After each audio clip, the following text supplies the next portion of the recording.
Hola, good afternoon, good evening. My name is Abelardo de la Peña Jr. I'm the Director of Marketing and Communications with La Plaza de Cultura y Artes, welcoming you to tonight's En Casa con la Plaza. En Casa con la Plaza has been on the air, Zoom, Facebook, since April of 2020, right after the lockdown began. And we're bringing you from our home to yours the best of Latino arts, history, culture, education, and more. If you've joined us on Zoom, use the chat feature, the Q&A feature. We'll take your questions. Please comment, shout out, let us know where you're viewing from. If you've joined us on Facebook, use the comment section, to let us know where you're viewing from. You can make questions, ask questions, make comments. We'll save them for the end of the presentation, the conversation that we're having today. Before we get started with the session, La Plaza is open, as you probably know, Thursdays to Sundays from noon to 4 p.m. for now. If you go to our website at lapca.org, you could get all the information, you could make reservations or take a chance and get on standby. Our La Tienda gift store is also open too, so bring cash. No, don't bring cash, bring a debit or credit card, that's what we're using. Our exhibition, Only Light Can Do That, a neon art installation by Patrick Martinez, is visible day and night. Cruise down Main Street on your bicycle, in your car, in your lowrider, on foot, and you'll see some beautiful 33 neon art murals. Finally, on Saturday, we're gonna, La Plaza is sponsoring the showing of In the Heights at the Montebello AMC. Go to our website, get more information on that. All right, so with that, as you know, with the lockdown, educators were tasked with moving their classes online right away. So we're bringing on 3 educators that went through the whole, since last March, the process of going from classroom teaching to online. One had already had some experience of virtual learning. But before we get started, let me introduce each and every one of them. First, we have Holly Lynn Purser, a Spanish teacher with Apple Valley High School. She's Wisconsin-born, California transplant, receiving her bachelor's in education and Spanish with a minor in TESOL, teaching English to speakers of other languages, from the University of Wisconsin, Eau Claire, and left the snow and ice to teach at the Snowline District in Phelan, California in 1996. That's probably Phelan, California. She pursued a master's in school counseling at Azusa Pacific University, has been working as a Spanish teacher, also doing a 2-year service in the guidance office at Apple Valley High School since 1999. Her motto, to be inspiring, you must be inspired. Please join us, Holly Lynn. Hi, good evening, buenas noches, buenas tardes. Buenas noches, how are you doing tonight? I'm fantastic, thank you, Abelardo. I'm very honored to be here, thank you.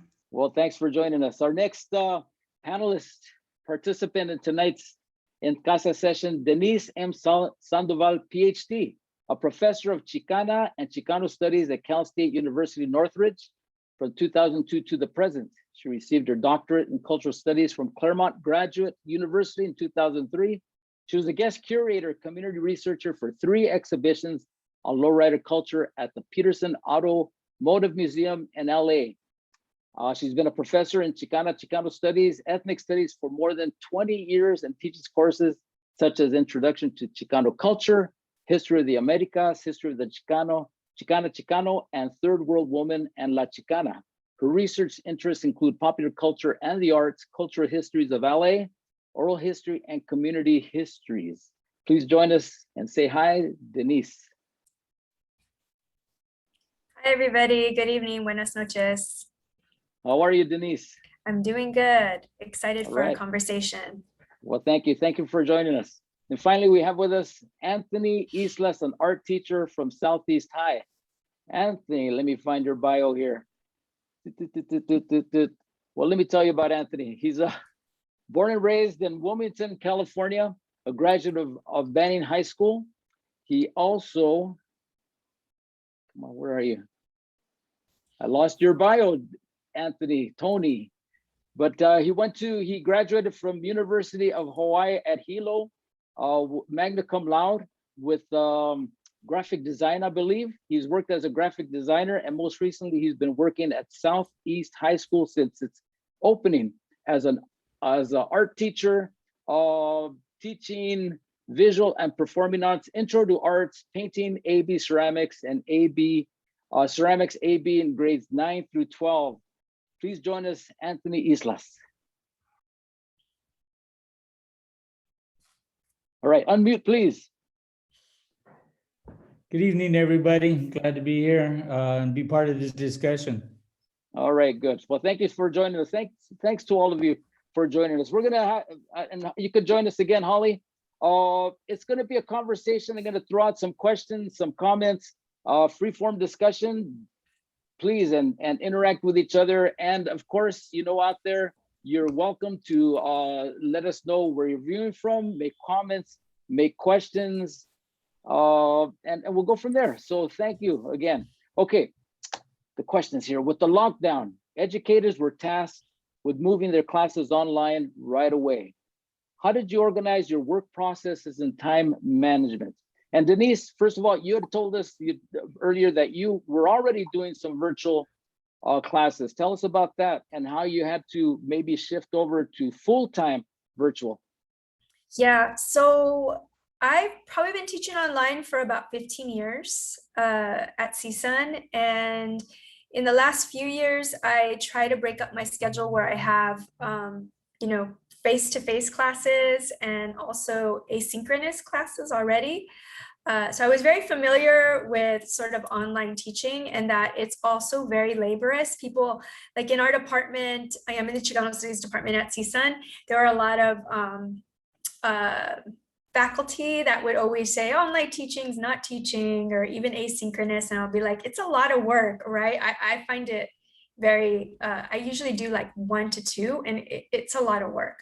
So when we actually moved to be fully online a year ago, last spring, I was already ready because interesting enough, like serendipitous, I had 3 different classes that I was teaching: a history class, upper division women's studies, and a lower division Chicano studies.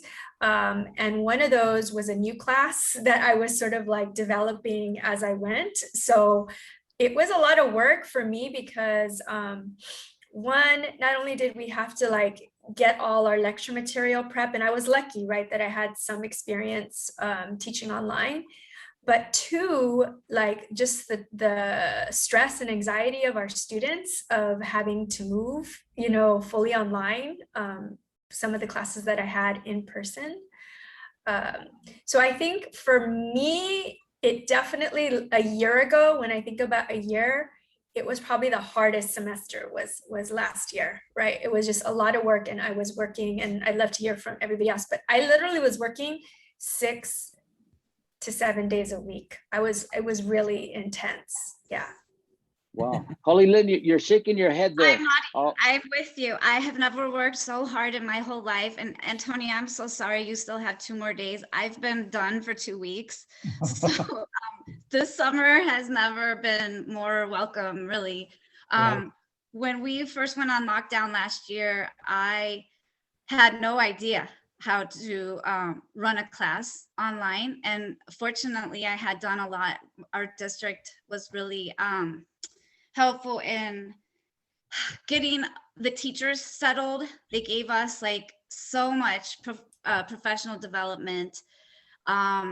They Zoom. I had fortunately already known how to Zoom, and I had fortunately also had Google Classroom was something that I used with my students. So when we moved to completely online, I could just push out the assignments. And I sat here in the high desert. I'm on the way to Las Vegas, if anybody's on the way, Victorville kind of area. And I was watching what was happening in Los Angeles on the news, and actually with La Plaza and Casa with Abelardo. And I thought, okay, if Abelardo can do this, I'm gonna have to figure out how to do this too. But I thought it was only going to be a couple of weeks, and here we are. So I don't know if I've completely answered the question. I have a lot I want to say, but I would like to hear, Anthony's experience. Sure. Yeah, let's listen to Anthony. And I completely agree with you, Holly. If Abelardo could do it, anybody can. So Anthony, what was... I don't know about that. It was a bombshell for us. I work at the inner city. So resources were real thin, and that was the biggest challenge. Just for the first, from March 13th to the end of the semester, I had a plan. Usually I'm pretty good at thinking on the fly and how I got to put this together. And just like my other panelists here, it became very labor intensive. It was like you were up, I was up at 5 o'clock in the morning getting ready for that first class. And it didn't end till 9 o'clock because I'm constantly rethinking. Because in my particular situation, we have inclusive classrooms. So I'm not only thinking for the general education population, I'm thinking for special students with special needs and people that don't have the technology involved. So those are like tons of challenges. And how do you transition from production classes, which I teach, painting, drawing, ceramics, and whatnot. How do you transition from that, an in-class, hands-on curriculum to now a virtual curriculum was extremely difficult. So I had to get real creative with this. It worked out it got me to the end. With a lot of exhaustion. I was totally burnt out. But that being said, it got me ready for the next semester for this last 2021 school year. So it was a challenge. It was definitely a challenge. And we still experience challenges right now. So it's been tough. All right. Well, one of the challenges, of course, we're just as a lot of educators were not ready for virtual learning. So were the students. Even just the gadgets that they use, the pads or laptops or whatever. There were shortages. A lot of people could not afford them or had to be provided those tools by the schools. How did you deal with both the shortage, the systems, connectivity, all of those technical issues? Well, up here in Apple Valley at our school district, most of our students already had a school issued, and throughout the district, not just the high school, already a school issued device. But yeah, the Wi-Fi was an issue. So they got a hold of, our district took the bull by the horns and got a hold of hotspots. And until the kids were able to get to the hotspots, to their homes, even some teachers to their homes, because we are such a rural district, some of the teachers were issued hotspots as well to take home. They hotspotted at the different school sites, and people could go and sit in their car and do their work there. Wow. How about you, Anthony? Same thing. We faced the challenges of getting the kids Chromebooks. In the beginning, first month or so, our attendance rate dropped dramatically. A lot of kids became even more if they were introverted before, they even became more so. They were less likely to participate in any of the learning. They didn't want to talk. Like I said, we're inner city, so that was part of the problem. The other problem was the hotspots. They would work sometimes, they wouldn't work sometimes. Not enough people were afraid to go out of their homes to come to the school to get the technology, the Chromebooks that the district issued. So we were doing, kids were doing the best they could, on phones, home computers that were dated, very slow. I was fortunate enough to be in an area where I didn't deal with that too much. Although my internet provider was going down occasionally because we had an overload because everybody was working from home at that particular time. And so that was probably the biggest challenge right there. Getting started was the hardest part. And Denise, did you have issues with the students that you were teaching? So right away, they tried to make laptops available for students to check out. And there was such a demand that I think not everybody got it, right? Because I think there's this other misunderstanding that like all college students have a laptop or have one that is capable of handling the level of online teaching. And even myself, I had this old laptop. In fact, I was going to buy a new laptop in the summer. So like right away when they said that it closed, I called my department. I was like, I was ready to take, they only give us at CSUN, you either get a laptop or a whole system. So I had like a whole system in my office. I was like, I'm taking this out. It's like, you're expecting me to teach and giving me nothing. Like I have no scanner, I have nothing, no printer, all of this stuff. So luckily, when we shut down, the next week was spring break for us. And then we were coming back fully online after spring break. So like that Monday on spring break, I was like, I'm either coming and taking my computer, right? Because some of my friends that are like student affairs they got to take their everything from their office home. But they're like, no, we'll give you a laptop, right? So I have like some cheap Dell that I'm still using because I realized like most of the work that I'm doing is for Cal State Northridge, right? And that's the other part, is that a lot of this technology that we need to teach online, like even at the CSU, we're given so little, right? Or so there's so little support. There was so little training or even promotion of, like I said, we use this software called Canvas. It's kind of like a Blackboard or a Moodle. We moved from Moodle to Canvas. Our university didn't force professors to use Canvas, and I remember having talks with my colleagues that even in person, I would use it to supplement my teaching. Like I would always have my PowerPoint, directions, messages. So even when I was seeing students in person, I used it as supplement. So I had professor friends that were like, no, I don't want to use it. It's too much work, right? And then like now they see like how it's an asset to help them. But what I'm saying is there was a good number of faculty in my department that had no idea what Canvas was, right? Or like really how to use it. So that's where I'm saying it was like, it's not just the actual having like a laptop, camera, all of this stuff happened in summer, right? When the university they were doing trainings. But from what I hear, like they were letting faculty, when we went fully online, like if you just wanted to teach through email, they were letting that happen, because there was just which I don't know how you learn through email, but I heard through the grapevine, right? So I think we were in such a panic and not, sort of professors were at such a whole range of their familiarity with Canvas, which is the program we use, that a lot of students, I think, were very upset, right? Because they were paying a certain amount of money for their college education, and then they're getting just material being sent through them through email, right? Like no interaction. Right. And yeah, so and they kind of made those rules. It's like up to you, in the panic mode of last spring, it was kind of like we were just we didn't know yet, right, that this was going to be like a whole other year.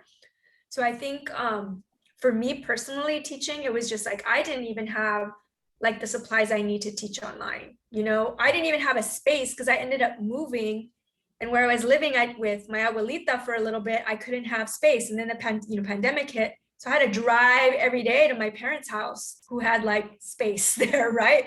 So so all those typical things, right? Like that I'm sure I wasn't alone with other people teaching, or even students. Like maybe we'll talk about this, like even in the next question, about even our students not having a space to like,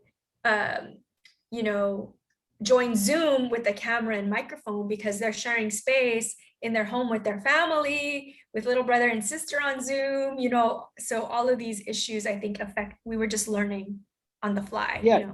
Yeah. No, and that was an issue. And Tony, if you could go on, as far as, both student and educators unexperienced or not trained to either learn or teach online. How did it work for you and your students? Well, first, the teaching part, I have some really good colleagues. So we collaborated, it was a constant brainstorm almost every night. We'd take an hour or so, we would brainstorm how to get things done. Towards the end, we got pretty good at it. But the student part, just like Denise was talking about, was very difficult because, you know, in the inner city, you got quite a few family members, you know, that usually packing up an apartment, you know, and they don't want to share that. And the district kind of didn't see that in the beginning, and their big push was to have, you know, make sure the kids are on Zoom, you know, so that they can develop this camaraderie and this sense of community. And the kids would share with you, it's like, Mister, I got 5 kids in my room right now. I'm not going to share. They would tell you it's chaos in the home. Sometimes they were sharing the computer. It's like, I'm not going to be here tomorrow because my brother's got to use it. So challenges, oh my, they were tough. But I'm really happy with, like I said, my colleagues, because we didn't get, in the beginning, we got nothing.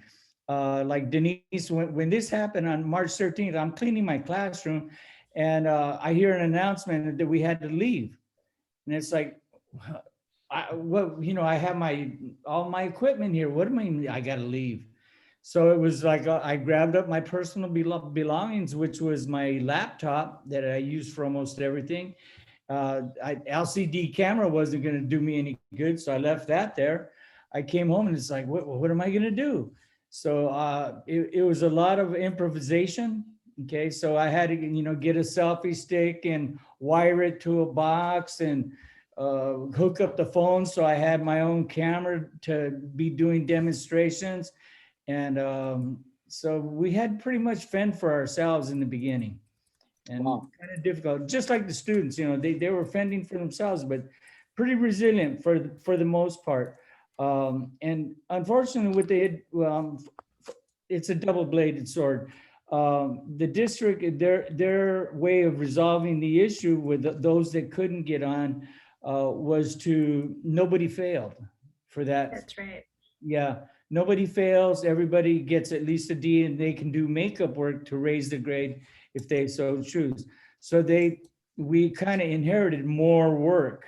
Okay, so that means during the summer I had to be checking work that I had to be issuing out. I had to make a small curriculum, individualized curriculum for everybody that failed that wanted to raise their grade or get back on. So it was very labor intensive. So, and then when we got back, it was kind of more of the same. It's like, hey, I teach a hands-on class. What am I going to do? Well, you can't issue, you know, materials from the school. So that became a challenge. So it's like, okay, what do we do here?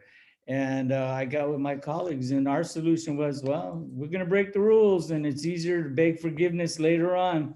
I'm going to hand out what I can, because these kids didn't have the basics, you know, pencils and papers, things that we take for granted. These guys don't have. They come to school to get those supplies. Okay, paint they didn't have. They didn't have color pencils. Ceramics class, oh my God.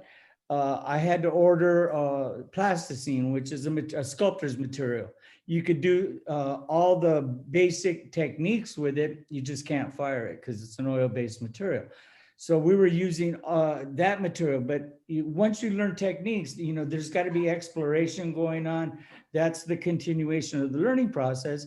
And I wasn't able to do that. So it's like you kind of run thin on things to do. It's like I'm almost out of songs and dances here. So the way we took care of that is we started incorporating art history into all the art curriculum. Okay, so where you would normally have an art history class is like, no, we're gonna start trying to balance this out more. So those that didn't have the materials to work with, they would be able to participate and excel in those areas as well. So. All right. And how about for you, Holly? You already had experience with teaching online. I imagine some of your students had that as well. But then all of a sudden, that's all it was. So how did you move? How did your students move to digital? Well, I think here, at least, I think a lot of people thought we were so far away from the problem, which was the city, that I think we all thought it was just going to be done by the end of May, early June last year, and we would go back like a regular school year in August. However, we obviously didn't, but I told my students they've got to be such good readers, which, you know, I sit here and I try to teach reading in Spanish and in English so all the time, and they really got to be better readers through this process. And like you guys said, it's just to push the right button, to that they would even be able to figure out how to link into a Zoom. Those were definite challenges, but they, like you said, they were resilient. I feel so supported at listening to both of you. My district and my school and my department is the best department ever on the face of the planet. We text, like sometimes there's 60 texts by the time you get to your phone and you're like, we're figuring this out. So we are constantly in contact, not just like during our department meetings, but so I felt really supported by them and by our district, because they did supply us, the teachers, we were supplied, and the students, like I said, were supplied so much. We did talk about at one point for our art teacher, our ceramics teacher, to making a catapult clay thing to get clay to the kids. So I've really like thought of how different. My husband teaches science, my brother and my sister-in-law, they both teach science. How do you do the labs? They're like all of those specialty things, like you said, people come to school to get that access. So yeah, and as far as like preparing them for places like college, like to send them and prepare them so that they're ready for a school like Denise, that's, you know, I know we all are thinking, oh, there's this gap, right? Gap in what they've been able to do. So I think we have all been through this together. And I think that we're aware that there's gaps and that there's going to be lacks of maybe finesse, especially with like practicing art or practicing speaking or practicing even listening, and even the social awkwardness of being together. I think we have a big job ahead of us. Yeah, Yeah. well, you talk, yeah, go ahead, Tony. Yeah, there's that socialization aspect that's been neglected. And you can tell still that it's in effect, and it's going to take a while for that for that ship to right itself. When Holly was talking, I was thinking, I was even for the ceramics class in the beginning, my first thought was, okay, this is 3-dimensional stuff. What do I do? And I said, I'm Mr. Cheap Guy. So whatever I'm doing, I'm going to figure out how to do it as cheaply and efficiently as possible. So I introduced them to paper mache, because at one time, Lalo and I had a conversation about this guy downtown doing these large scale productions and working with the theater groups down there using paper mache. So I said, awesome. I can introduce math. I can show them how to do this. It's materials that are readily available through the house, and they learn to create 3-dimensional forms. They got the connection to the Hispanic craft making, and they took off with it. So that's, in that respect, it kind of like made smoother waters for me, because they embrace that, and because we do a lot of Padlet. So they were, which is a program where they can show their work and they can comment on each other. So it supported the learning in the classroom. Everybody got to see what everybody else is doing. So it was a way of recapturing some of what we were doing in the classroom. Yes, so I guess that's kind of the next question about isolation. This kind of communication, you're at home, they're at home. Usually in the classroom, there's the eye-to-eye communication, there's shared experiences. Were you able to duplicate that at all, Denise, doing virtual? So I had about 2 to, I'm trying to remember because it's all blurry now, fall. But I know it was at least 2 to 3 that I saw them at least once a week. And then the rest it was like what we call a hybrid class. It was, I see them once a week, and then the rest they're online. So I literally would not see more than 4 students on camera. I would have to use the chat. I use the chat a lot for, right? And not only could, sometimes some would participate through mic, right? But I would use the chat a lot for class to like check in, which adds a lot of time into your teaching if I just have an hour and 15 with them, because you have to read all the comments, answer questions, or I'll pose a question about the class material just to see if what they're getting, you know, what they're getting from it. So it was very challenging. It was very different way of teaching. I found myself, because pretty much sometimes it was even 1 or 2 students I'd have on camera participating. So I found myself being like 5 times bigger as a personality when I teach. So after when you'd close down Zoom, I'd like pass out because I was just so tired, because you're exerting. I want to make sure they're getting it. And, you know, I want to show that I'm involved, happy, you know, just, you know, getting involved with it. So I found it very, very challenging. Like when they told us we were going to be again, like online each semester, I was like crying, you know, like this, because it's not sustainable as like a work environment or as a learning environment for our students. It's not sustainable, you know, like people, my students are experiencing burnout right now. I really saw it this semester. They were doing good. Like I would saw students did really good in spring in my class and even fall, but then now they're just over. Everybody's over Zoom. And like, I was exhausted. Like I used some of my, to be honest, I used some of my sick leave to reduce my schedule because I was just feeling at the breaking point. I've been teaching for 19 years. So it's like, that's why my sick leave is there for, right? These moments, I was lucky. But my students too, and talking to them, like they're just like, you know, failing classes. They just are giving up because it's just taking their toll. It's taking its toll. Yep. All right, Holly, anything you could add to that about the, you know, again, you know, there's that eye-to-eye communication, shared experiences, classroom, then all of a sudden there's just little screens popping up here and there. How did you deal with that? Well, I actually, if you don't mind, I wouldn't mind showing a video of my dog. Please do. Like our little, like our team mascot or something. And her name is Chispa.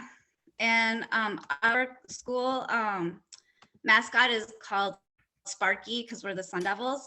And when you talk about shared experiences, she was our shared experience. She is right here in this particular slide, looking at my husband's Chromebook that he left on the floor, like, oh my gosh, why do these people stare at this thing all day? And why do they talk to it?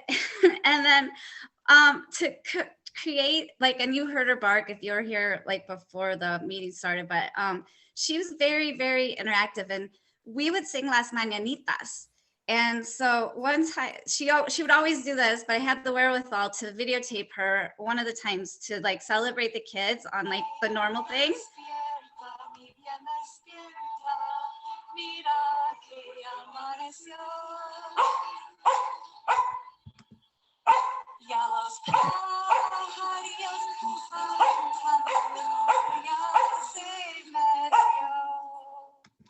So it was one way that we were able to like have that shared experience, and the kids just absolutely loved getting their birthday steak. And she would get up at the despierta time. Oops, sorry. I figured I was gonna do that. She would get up at the despierta time every single time to sing to the kids. So when we went to hybrid, a lot of the students were really disappointed that she would no longer be in class, and that she was a really important part of our community. So I think the pets was a big thing. A lot of this, my students would bring them, and I used a lot because you're right. They didn't want to put their videos on during Zoom. They didn't want to talk during Zoom.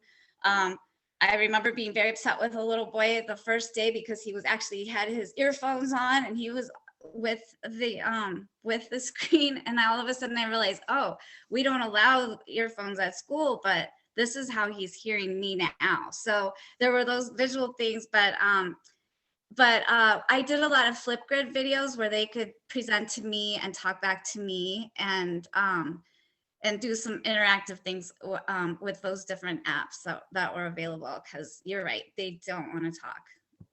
Yeah, I think what made a bond with my students and get them to come a little bit, make them a little bit social, was I was constantly sharing, the dilemma with them, telling, I got challenges too, we talk about internet and we use a chat, and I know it took up a lot of time, but in the beginning, it kind of brought their affective filter, it affected them in a way. So it's like, hey, this guy's real too, he's got problems. And then when they seen my dogs are running crazy around the house. They go, "Mister, show us your dog," and then all of a sudden they're sharing their ideas about their pets, and everybody wants to show their pet now. So it created, this relationship that was going on. And as I started to use Padlet, they were ready for it. It's like little things snowballed, and the Padlet just opened it up because they could write their comments, and they would even sign their names to their comments, because I made that one of the things. The challenges though on that side though were for my ESL students. I have 41 students in almost all my classes. So if you can imagine 41 people logged on and 41 people asking you questions, please clarify. This is where I felt the district dropped the ball on us. I had parents that would log on with their kids, especially the students with special needs. And what would happen was I couldn't put them in a breakout room so that they could share, these were the frustrating challenges. You want them to get the information, and then finally I found a way to break into them and talk to them, and where they couldn't submit work to me, through the assignment and Schoology or whatever. Yeah, that's one we use. They couldn't submit work. I say, hold it up to the screen. They would hold it up there and they'd be so excited that we're talking about them. And what started to happen just by itself is the other kids would turn on their microphones and make comments. So they would interact, because I have a pretty good group of kids. They interact even with the students with special needs, where instead of, distancing themselves from them, they were embracing them online, and they would compliment them. We would do the Padlet. I would take a screenshot of their work and I put it up on Padlet for them, and they would all get to participate and give them great comments and make suggestions for them. So finding a way to incorporate everybody, and then I ended up having to write half my lessons. Now I write my lessons or the assignments in Spanish and English, so that everybody can, get it. There's no excuse, because my biggest thing is I want everybody to succeed, and I bring it home. When they're not, I'm up in the tree about it. It's like it drives me nuts. So, but we fought the good battle together. All right. Well, you still have 2 days, Tony, for your battle, and both Holly and Denise, you're on your break. So we've had almost a year and a half school years of online learning. What lessons, and you've already described them, but what lessons on online learning can you now take to the classroom once the student and the educators return to being in the classroom? I'll go. I think, by my choice, I always teach introduction classes, like I could deal with a lot of first-time freshmen.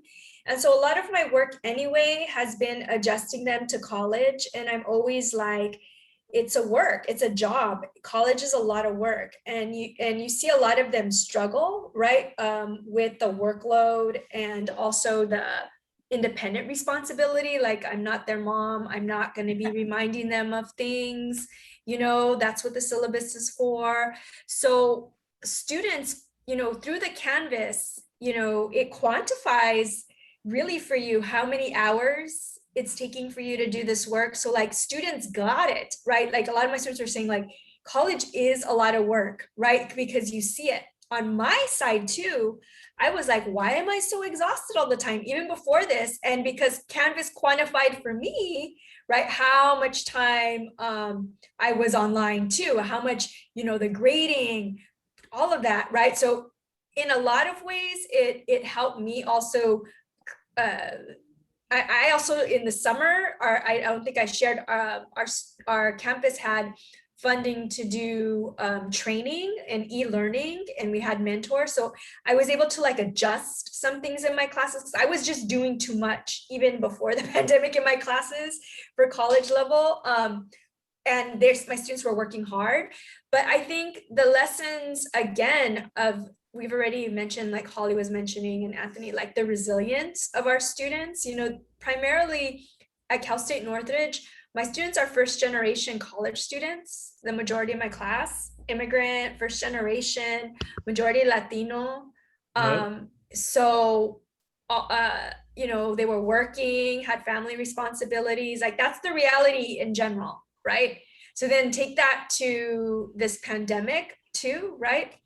And I think some students like thrived in the online learning. Like I had a lot of students that were just thriving, like they loved the kind of like just having like all your assignments for the week in my class right now and getting ahead, because I'm always preaching to my students, get ahead of the game. If a professor gives you your project assignment that's due in 2 months, like don't wait till the weekend before it's due, right? Like hop on that, because a lot of times you're not going to get that in life. Somebody gives you like a head start, right? So those type of skills that I feel like we also as teachers are just not imparting whatever subject we're teaching, but other life skills and personal skills and I hate this word, but like professionalization skills, right? Because what does that mean? Because everybody has a profession and there's professional skills at all levels. But I think for myself, it on one hand, the work, the resilience. On the other hand, it reminded me just how much I love being a teacher, how much I miss being in the classroom. I knew I love what I do, but it really makes, I think, this whole experience, like it made me love it even more. As crazy and the word I wanted to use, I didn't use, as effed up as this experience was for us, right? Those were some of the takeaways for myself. All right. Well, thank you. Thank you for your honesty, and you could use that language, Aaron. In casa. Well, I did. I did not use the word. I used. Okay. I said effed up. I said it's okay. It's okay to use. Okay. Anyway, Anthony, you were saying something. For Denise, we're a big feeder school. Southeast High School is a big feeder school for Cal State Northridge. So I would definitely recommend them to send them your way. But on that same note of talking about in my curriculum, I never dummy things down, even for my students with challenges. I tell them, you got to rise from the occasion, because Lalo and I came from the same background, and we came from dirt roads down at the end of Alameda Street. That's where Wilmington's at. We're heart of the harbor. And so I've been there. So when my kids say, Mister, you don't tell me I don't know. I know very well how this goes. And I said, but I'm not going to dummy it down for you, because this is how it's going to work in life. So like I tell them, it's not always about the subject that you're learning, but it's the life lessons involved in becoming a young, responsible adult. And I think to me, when I hear this, when they come back and they say, hey, you taught me how to use a tape measure. I got this little cholito guy running around making trouble with everybody. But I said, come here, and I'm going to show you a skill. He goes, I got a raise because I was the only guy that could read a tape measure. These are the rewarding things. It's something stuck in his head, he's saying, hey, I can't back down. I got to keep going forward. It's like, there's a joke going around in school that says, what would Islas do? So I get them kind of comments. And it's, to me, that's a big reward. But on the other hand, there's a lot of exhaustion that goes with it, so. All right. And Holly, what will you be taking back to your classroom once the semester starts again? Well, I'm really hopeful that we can go back normally, and it's not normal. I know it's going to be different. We did start back a hybrid situation. I don't know what Anthony did, but it was very much more challenging to have kids on Zoom and kids in the room at the same time, and then also Zoom in the afternoon. I really prefer one or the other, but not both mixed. And so I'm just really hopeful that we can go back and start to use the new tools, the online, if you will, toys, because we have Padlet, like you were mentioning, and I was fortunate to find an online reader, whole readers library called Flangu for my students, so that they could access the readers, little books, without me having to photocopy or take pictures and send them all stuff. So there's some really great online resources that are out there that I plan to use, but I'm really excited to let my students work in groups again, talk to each other, do their presentations using the tools that they now have also. All right. All right. Well, thank you so much for really sharing these experiences. I know it's hard to condense 13, 14 months of really stressful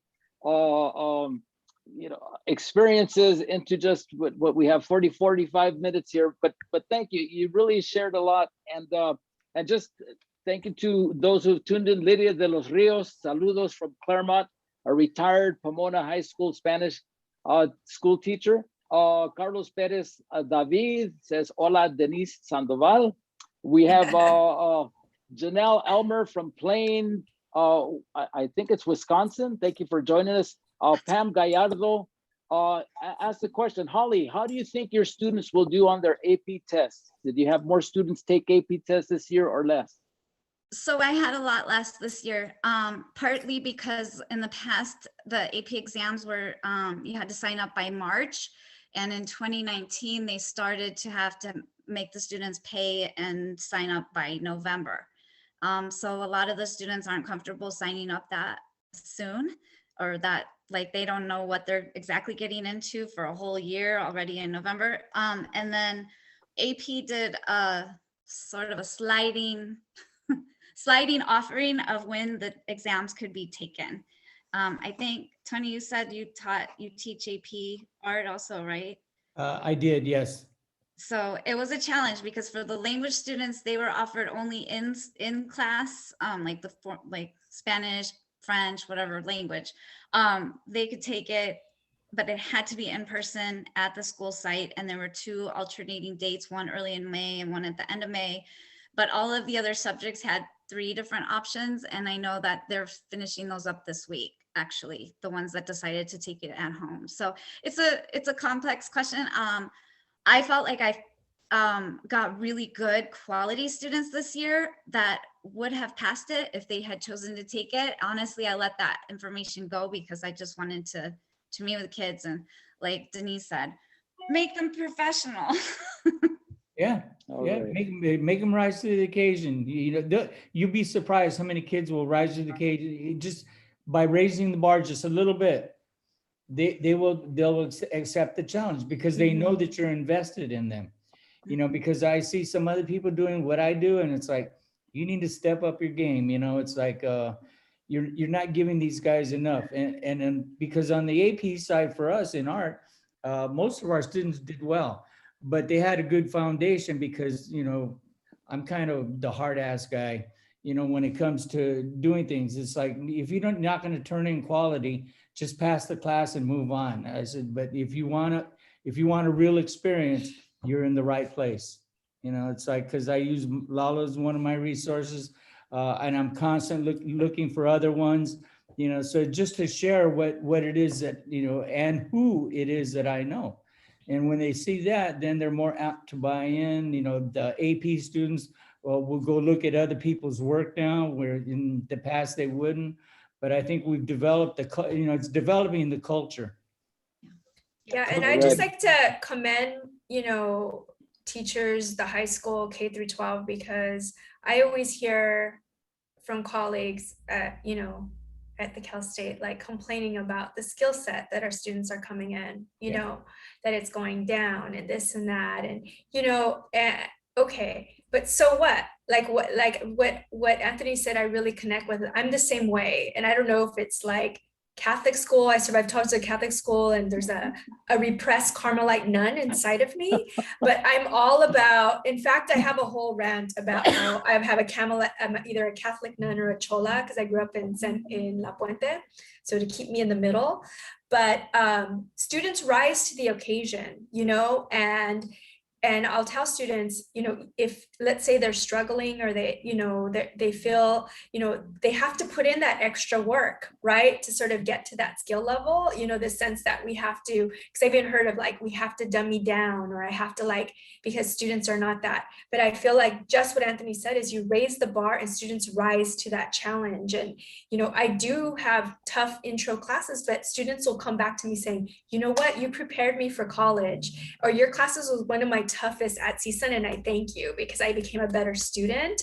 Yep. You know, and I'm sure I get the opposite. Oh, this class was, you know, horrible. But I'm a big believer in raising that bar, and I tell them, I'm very clear that I'm raising the bar for them. And I said, you know what? You know, most of the students get A's and B's in my class. You know, so I tell them like they earned that. You know, it's not me like being, you know, nice to them, like they earned that. But I said, my goal is that you raise the bar for yourself in life, right? That you have to learn that you have a professor. We all had professors that did that for us, or teachers or a mentor. But then, you know, part of being an adult is you raise that bar for yourself, you know, and keep yourself at that level. And I think that that is something that really resonated with me that Anthony shared, that I just wanted to sort of commend, you know, my colleagues that see my students before me, you know, that the work that they do is so important. And I don't really like this kind of attitude that, you know, students are not prepared for college. Like they're different than the ones we were teaching 20 years ago. Yes, they are, because the culture is different and communication styles are different, but essentially like we can, they can still do the work is what I'm saying. Yeah. All right. Well, thank you so much. I think, you know, the three of you have risen to the occasion, along with the thousands of others, not just in the LA area, but throughout the US, that have really had to rise to the occasion, to meet the needs of their students, to educate, to really stimulate, to serve as role models for them and on how to succeed in this really tough times for everybody. We have some great comments. Again, Carlos Perez, David, I applaud you all for the dedication, perseverance, and the creativity. Orale. From Janelle Elmer, not a question, but a comment. I'm so incredibly grateful for the dedicated professionals like you all. Just a heartfelt thank you for caring so much about your students and their successes. And then we have from Judy Cervantes, I think we all proved how productive we can continue to be, even when the world shut down. It was loads of work, but I think it could show our culture that flexibility and working and learning can work. All right. Any final thoughts from any or all of you, please? Yeah, it's about the gente. Sorry. I'm just looking forward to seeing you hopefully someday at La Plaza, meeting you and real faces and all the people who are listening in tonight too. It's been a great venue for me to be inspired from En Casa Cocina with Jimena on Mondays all the way till Fridays. So and of course getting to listen and talk to my colleagues here. I'm very grateful. Thank you. Well, thank you very much. Looking forward to meeting you two in person as well, Holly. I'm inspired by you guys. Believe me. 2 days, Tony. 2 days. I'm trying to hang on. Sometimes admin makes it a little tough, you know, with all the paperwork, and it's like, you don't want me to leave. You know, I can't leave because I got to keep filling out another form. All right, a couple of more messages here on Facebook from Chris Morales. It is inspiring to hear from such dedicated teachers. Thanks to you. Muchísimas gracias. And from Bob Burden, I've always told my children, teaching is one of the noblest careers, and to respect them accordingly. So much respect to the three of you. Thank you so much for participating on this session of En Casa con La Plaza. And we'll see you soon. you can leave now if you'd like, or you can listen to some final little comments from me.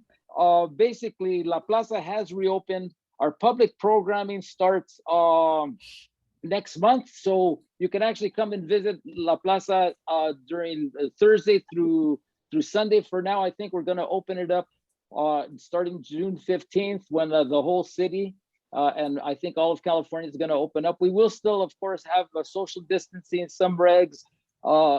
As you come in, you might have to still make reservations, but you can find all that information on our website at lapca.org, along with upcoming En Casa con La Plaza sessions. If you missed this one, or you came in late, or you want to see it again, we'll be posting it on our YouTube page at La Plaza LA. It'll also live on our Facebook page at La Plaza LA, and also on our website, lapca.org. All right, and to round out the week, we have on Friday, June 11th, Olmeca. Olmeca, he's a bilingual hip hop artist, producer, activist, and a scholar. Gifted performing artist, film and TV composer. He guest lectures, participates in residencies, and presents keynote speeches in universities throughout the US. So following in the theme of education here, he'll be on this Friday, June 11th at 7 o'clock. You could register to view it on Zoom, or you could see it on our Facebook page. Let's see what else. In the Heights. In the Heights opens this upcoming weekend. Of course, it's the big film based on the play by Lin-Manuel Miranda. And if you like, and if you want to help support La Plaza, you could join us at the Montebello AMC. We're trying to sell out the 1 o'clock on Saturday, the 1 o'clock showing, and I'm posting the link right there. It's a little bit over the regular ticket price, but it'll help support La Plaza, and it will also help to make it the top film for this weekend. And we hope you're able to join us. Let's see, Pam Gallardo, have you thought of having Fayuca on your show? I don't know who Fayuca is, but please, Pam, get a hold of me at, who's Fayuca? Fayuca is my favorite band from Phoenix, Arizona. They are definitely worth a listen. I actually got the lead singer to come and do a Zoom for my students before we went into like super lockdown. So very cool band. Check them out. Well, send his info my way, please. You got it. All right. And if anybody out there was wondering who is this Lalo guy, I am Lalo. Tony and I go way back from kindergarten to now. So thanks for joining us, Tony. Thank you, Denise. Thank you, Holly Lynn. Thank all of you out there for joining us on En Casa con La Plaza, and we'll see you all soon. Bye-bye. Take care. Bye.